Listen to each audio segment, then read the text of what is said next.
जुलाई की एक बेहद गर्म शाम थी। सेंट पीटर्सबर्ग की गलियां धूल, पसीने और घुटन से भरी हुई थीं। हवा जैसे रुक सी गई थी।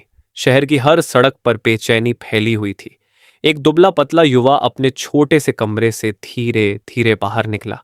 वह बहुत सावधानी से सीढ़ियां उतर रहा था, मानो किसी से बचना चाहता हो। उसके कपड़े पुराने और बेतरतीब थे, टोपी घिस चुकी थी और चेहरा थकान से भरा हुआ था। उस युवक का नाम था रोडियन रोमानोविच रसकोल्निकोव। वह पिछले कुछ महीनों से गहरी गरीबी में जी रहा था। उसका कमरा इतना छोटा था कि वह किसी अलमारी जैसा लगता था। छत नीची थी और दीवारों में सीलन थी, लेकिन इन सबसे ज्यादा भारी था उसका मन। रसकोल्निकोव कई दिनों से एक अजीब विचार से परेशान था। ऐसा विचार जिसने उसकी नींद छीन ली थी। वह खुद से लड़ रहा था, कभी डरता, कभी हिम्मत करता और कभी अपने ही दिमाग से हार जाता। वह सड़क पर धीरे धीरे आगे बढ़ा। उसके कदम अस्थिर थे। ऐसा लग रहा था जैसे वह कहीं जाना तो चाहता है, लेकिन खुद नहीं जानता कि क्यों। उसने चारों ओर देखा। शराब की दुकानों के बाहर भीड़ थी। मजदूर लड़खड़ाते हुए घर लौट रहे थे। बच्चे धूल में खेल रहे थे। हर तरफ गरीबी और टूटन दिखाई दे रही थी। रसकोल्निकोव को यह सब देखकर घृणा भी होती थी और दर्द भी। वह खुद से बुदबुदाया, क्या मैं सच में ये कर सकता हूं, या मैं सिर्फ अपने दिमाग में कहानियां बना रहा हूं? उसके माथे पर पसीना था।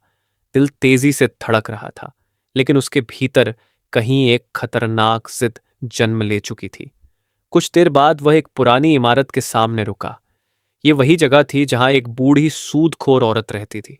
लोग उसके पास अपनी चीजें गिरवी रखकर थोड़े पैसे लेते थे, लेकिन शहर में हर कोई उससे नफरत करता था। वह लालची थी, कठोर थी और गरीब लोगों की मजबूरी का फायदा उठाती थी। रसकोल्निकोव कुछ पल दरवाजे के सामने खड़ा रहा। उसके हाथ ठंडे पड़ चुके थे। वह ऊपर जाना चाहता था, लेकिन उसके भीतर डर और बेचैनी का तूफान चल रहा था। आखिरकार उसने सीढ़ियां चढ़ना शुरू किया। हर कदम के साथ उसका दिल और तेज धड़कने लगा। ऊपर पहुंचकर उसने बूढ़ी औरत के कमरे की घंटी बजाई। कुछ सेकंड बाद दरवाजा धीरे धीरे खुला। अंदर से एक छोटी, दुबली, तेज आंखों वाली बूढ़ी औरत दिखाई दी। उसकी नजरें शक से भरी हुई थी। क्या चाहिए? उसने रूखे स्वर में पूछा। रसकोल्निकोव ने जेब से एक पुरानी चांदी की घड़ी निकाली। इसे गिरवी रखना है, उसने धीमी आवाज में कहा। बूढ़ी औरत ने घड़ी को हाथ में लेकर ध्यान से देखा, फिर तिरस्कार भरी हंसी हंसी। इसके ज्यादा पैसे नहीं मिलेंगे। रसकोल्निकोव ने कुछ नहीं कहा। वह कमरे को ध्यान से देख रहा था। छोटी मेज, पुरानी अलमारी, बंद दराजें, दीवार पर टंगी चाबियां। उसकी आंखें हर चीज को याद रखने की कोशिश कर रही थीं। बूढ़ी औरत ने कुछ सिक्के उसकी तरफ बढ़ाए। रकम बहुत कम थी, लेकिन रसकोल्निकोव का ध्यान पैसों पर नहीं था। वह कमरे से बाहर निकला और धीरे धीरे सीढ़ियां उतरने लगा।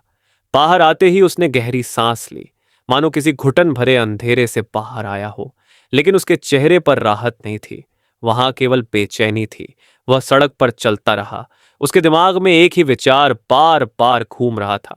क्या एक बेकार इंसान की मौत से हजारों लोगों की जिंदगी बेहतर हो सकती है? उसने खुद को समझाने की कोशिश की कि यह सिर्फ एक विचार है, सिर्फ दिमाग का खेल। लेकिन उसके भीतर कहीं वह विचार अब जड़ पकड़ चुका था। रात धीरे धीरे शहर पर उतर रही थी। आसमान धुंधला हो चुका था, लेकिन रसकोल्निकोव के मन के भीतर जो अंधेरा बढ़ रहा था, वह उससे कहीं ज्यादा गहरा था।